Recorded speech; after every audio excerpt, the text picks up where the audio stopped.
What does Sounds Good podcast really mean? Music that makes you move? Or stories that make you feel? Or ideas that only sound good on paper until we challenge them? I am Abhishek, And I'm Hana. and this is Sounds Sounds Good. good. Hana, I cannot hear you. Sorry. Hello? Is my microphone not working? Hello, No. Abhishek? Hello? Hello? Can you hear me? No, sorry. I can't hear you. Let's wave to the sound engineer on the back of the room. We have 200 people in the room. My Yeah. microphone is not working and I'm on stage. Just cough a bit and drink some water in between, and then we will sort this out, Hana, for you. This is a usual scenario in a corporate presentation, a keynote, and in today's episode, let's talk about stage hiccups. Hana, do you have any hiccups? So many stories. Now I laugh about them, but on the moment, it could be a total panic. 2 times I was on stage, one time for a corporate event where I was the event host, opening the event. So I was supposed to set the tone and the energy. My microphone was not working. And then immediately after that, my microphone was working, but all of a sudden was super loud. And with this sound where all the audience, everyone was holding their ears. Imagine the tone and energy I put in the room.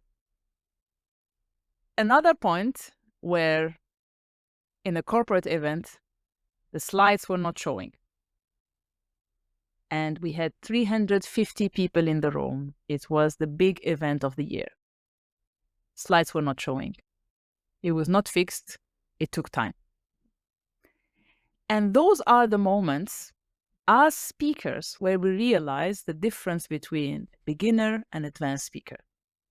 Because when we learn from those experiences, instead of panicking or instead of taking them as negative points, it's an opportunity to improvise. It's an opportunity to create a true connection with the audience.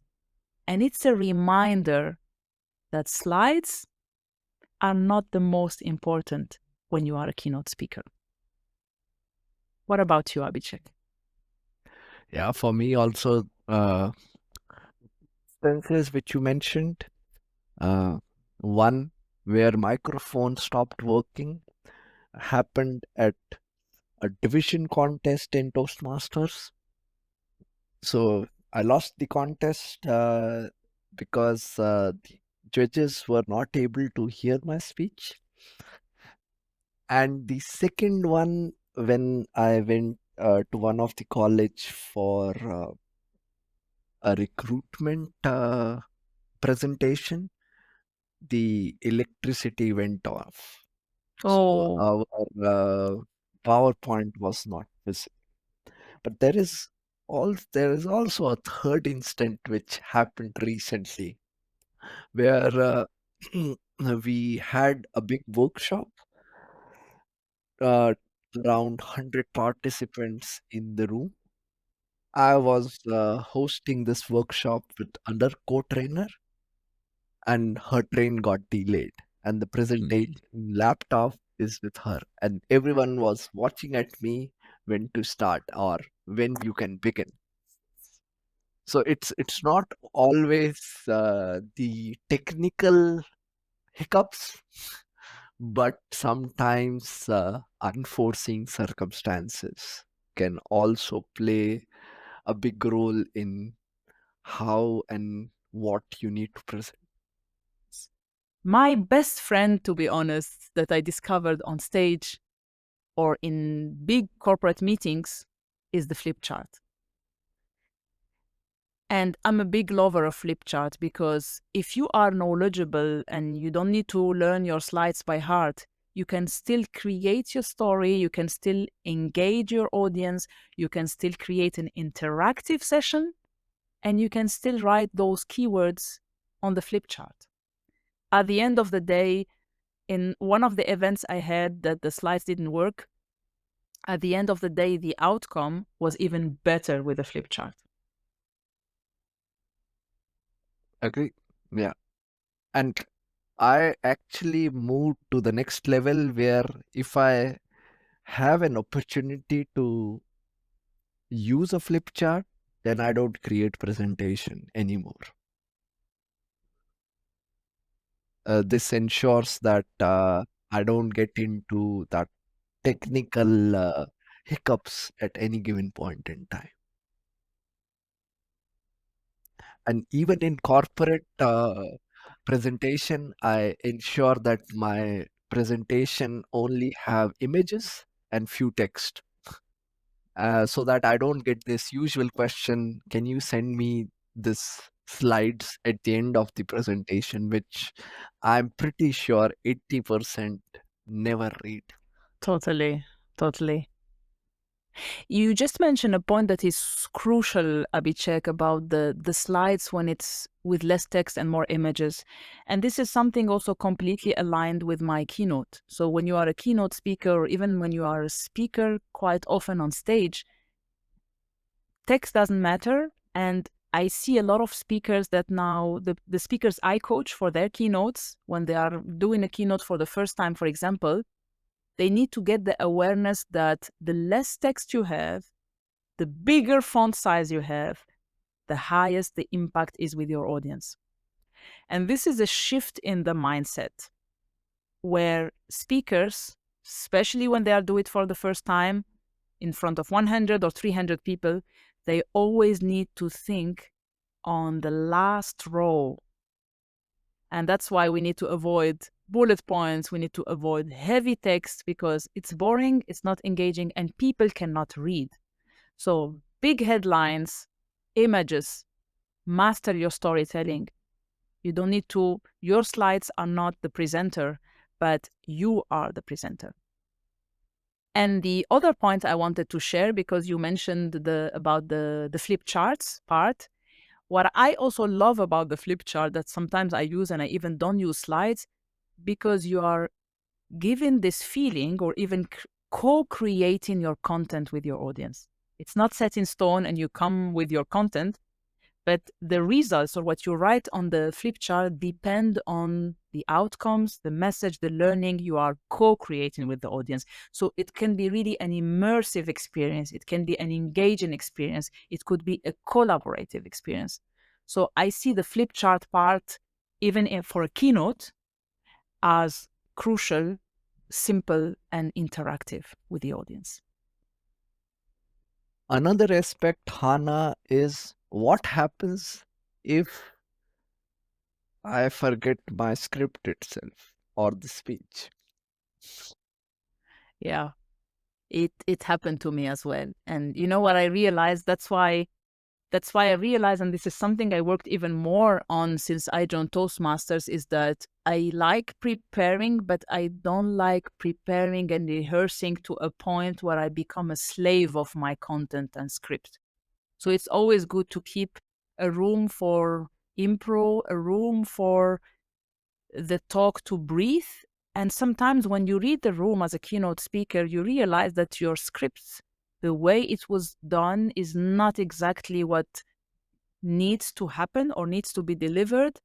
So that's why not having a 100% script gives you more freedom, avoids the blackout, and could even be an opportunity to show a genuine vulnerability and connection with the audience. That's the experience I had. I have to say, speaking about the same thing of forgetting the script, I've been to some TEDx events as a participant, as an audience, and I've also seen some TEDx speakers that had a completely blackout and forgot their text. And of course, when you have the final YouTube video, everything is cut out, so you don't see it. But sometimes the forgetting the script or blackout depends on how important the meeting is. So the highest the event is life-changing or major, the higher chance that we might black out because it's the fear of public speaking.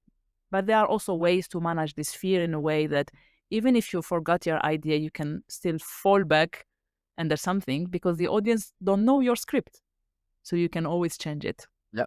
And what about you, Abhishek? Any tip you want to give to our listeners? Maybe the speakers ones or the ones that went through some glitches. The example that I gave regarding the division contest where my mic was not working, when I came down, the advice that I received from one of the senior Toastmaster is you should not worry because we all are monkeys. Sometimes our plan works, sometimes it doesn't. So if we go with that motive to every single presentation, then half of the stress is relieved.